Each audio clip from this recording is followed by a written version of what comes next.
सकती हैं। और अब लीजिए राजेश खन्ना साहब के साथ ये इंटरव्यू, जबकि पिछले साल हमने वो उनके यहाँ पे वैंकूवर में आने पर रिकॉर्ड किया था। राजेश जी, मैं वैंकूवर में सबसे पहले आपका स्वागत करती हूँ। सबसे पहले तो मैं वैंकूवर के लोगों को, मेरे दोस्तों को अपना नमस्कार और बधाई देना चाहता हूँ, क्योंकि कल का जो ये शो हुआ उन्होंने बहुत ही खूबसूरती से का स्वागत किया और हमारा हौसला बढ़ाया। क्योंकि बहुत डर लग रहा था कि इतना बड़ा शो, क्योंकि हम जहाँ जहाँ भी शो करके आए हैं जी। इतनी बड़ी ऑडियंस, इतना बड़ा स्टेडियम या हॉल हमने अभी तक परफॉर्म नहीं किया था उनके सामने। लेकिन कल का रिएक्शन देखते हुए ऐसे लगा कि भाई यहाँ पर लोग जो हैं काफ़ी बड़े दिल वाले हैं, जिंदा दिल है। मैं आपसे पूछना चाह रही थी कि एक फिल्मी कलाकार होते हुए स्टेज पर शो करना आपको कुछ अजीब नहीं लगा? नहीं, क्योंकि शुरुआत तो मेरी स्टेज से ही हुई ना जी। सिनेमा में आने से पहले स्टेज पे काम किया करता था। तो लेकिन सिनेमा का मीडियम और इसका मीडियम बहुत अलग है। बिल्कुल। क्योंकि यहाँ तो डायरेक्ट कांटेक्ट है ना। बिल्कुल। लेकिन इसमें थोड़ा सा डर लगता है, थोड़ा सा घबराहट थोड़ी सी होती है।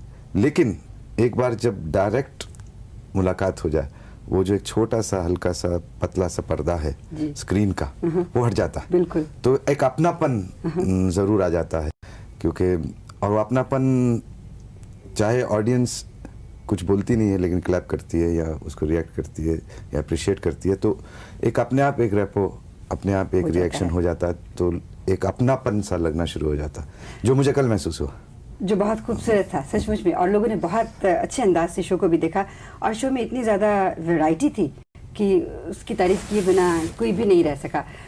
ये जो इस तरह के शो होते हैं, उनमें आने से पहले आपको क्या बहुत मेहनत करनी पड़ती है, तैयारी करनी पड़ती है? नहीं, ये जो कल का शो था स्पॉन्टेनियस था। अच्छा। हाँ, कि नथिंग प्लान। हाँ, जो गाने भी थे वो भी प्लान नहीं थे। ये था कि भाई हाँ, इस गाने के बाद ये गाना होगा, ये गाने के बाद, बट बाकी जो कुछ भी था वो स्पॉन्टेनियस था और टू द ऑडियंस। मैं सोच रही हूँ कि अगर आप लोगों को 2 दिन का आराम दे दिया गया होता, उसके बाद शो करने को कहा गया होता, तो शायद इससे बहुत अच्छा था, इससे भी बहुत बेटर होता, बहुत खूबसूरत होता। क्या सब थक गए थे।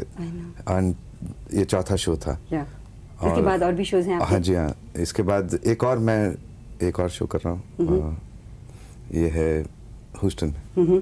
बस उसके बाद फिर छुट्टी। आपकी फिल्में आजकल बहुत रिलीज हो रही हैं, बहुत मेहनत कर रहे हैं आप, और साउथ में भी बहुत काम कर रही हैं। साउथ में जाने का क्या मकसद? क्या है कि एक तो जितनी भी हिंदी की फिल्में आती हैं ये तेलुगु और तमिल की रीमेक्स हैं। अच्छा। और वहाँ पे तमिल और तेलुगु या मलयालम या कैनरीज जो फिल्में हैं, वो जब सक्सेसफुल हो जाती हैं तो उसको फिर हिंदी में बनाया जाता है, क्योंकि हिंदी की market all over the world है जी।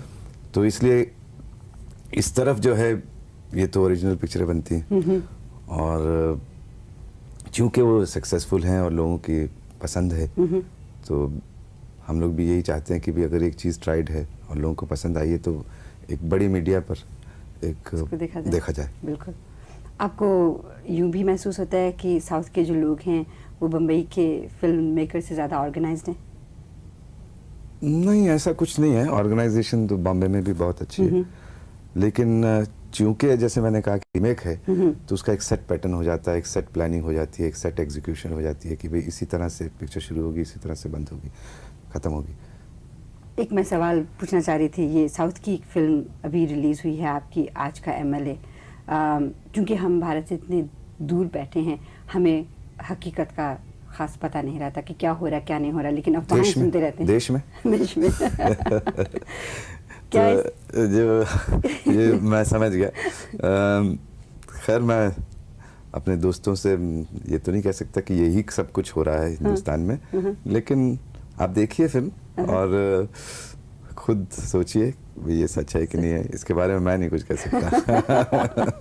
अच्छा, इसके पीछे जो कंट्रोवर्सी थी, वो क्या सचमुच में इतनी बड़ी थी जितनी दिखाई गई कि 3 फिल्में एक ही तरह की एक साथ रिलीज हो रही हैं, 3 स्टार्स हैं जो एस्टेब्लिश्ड हैं, वो एक ही साथ एक ही तरह के फिल्म को बना रही हैं? नहीं, लोगों ने सोचा ये कि भाई तीनों एक ही तरह की फिल्में हैं, एक ही तरह की कहानी है, क्योंकि तीनों पॉलिटिकल बैकग्राउंड पर थी जी।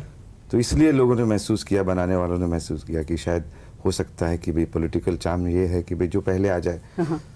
तो वैसी कोई बात नहीं थी। जब फिल्में लगी भी तो सब अलग अलग थी, सिर्फ एक पॉलिटिकल जरा सा बैकड्रॉप सेम था, बाकी कहानी अलग थी, फिल्में अलग थी, और फिल्में लग गई, उसके बाद कंट्रोवर्सी भी खत्म हो गई। राजेश जी, आजकल 8 फिल्में इतनी सक्सेसफुल क्यों हो रही हैं?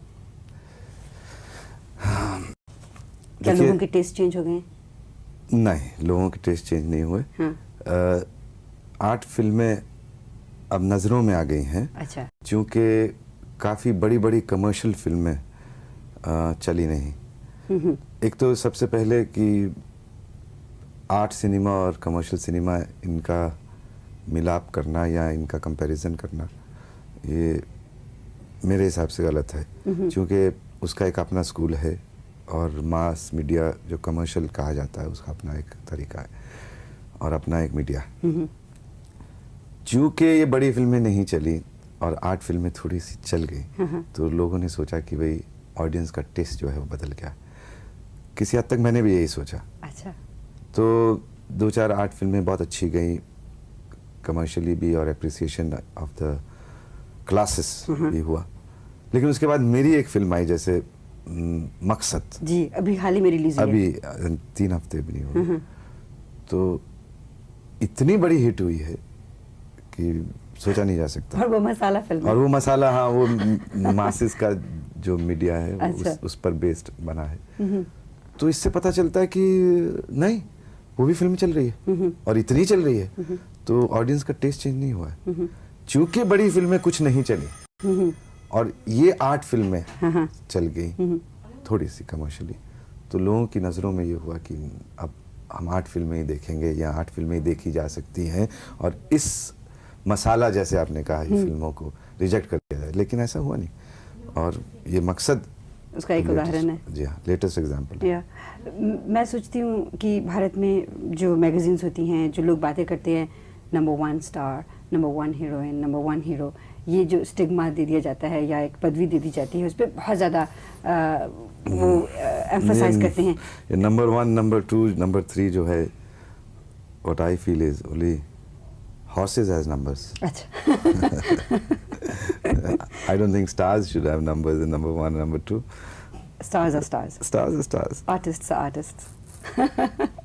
जब आप 60s और 70s में पूरी फिल्म इंडस्ट्री को ही नहीं बल्कि भारत के सभी नौजवानों के टेस्ट को, उनके कपड़े पहनने के अंदाज को रूल कर रहे थे, उस समय आपको किस तरह से महसूस हो रहा था?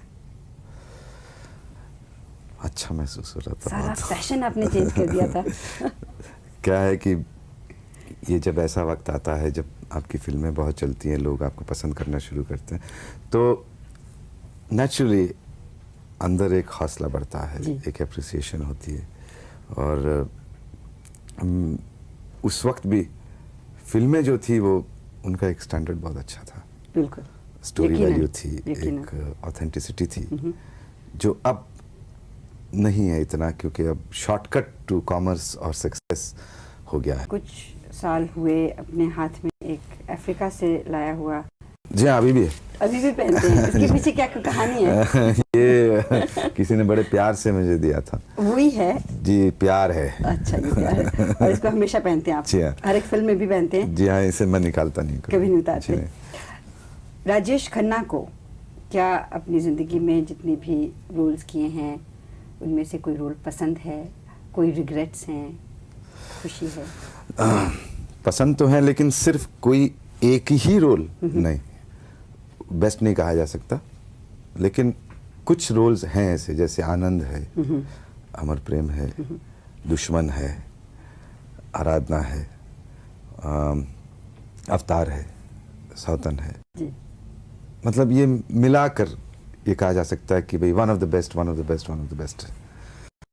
और कमर्शियली भी लोगों ने इसे बहुत पसंद किया है। Rajesh Khanna as a artist क्या करना चाहेंगे? आज की तारीख में तो एक्टिंग ही कर रहे हैं, लेकिन बहुत जल्द I am going to direct a film. मुबारक। जी हाँ। तो क्या है, अब 21 साल हो गए इंडस्ट्री में, तो अब ऐसे महसूस हो रहा है कि एक फिल्म मैं डायरेक्ट कर सकता हूँ।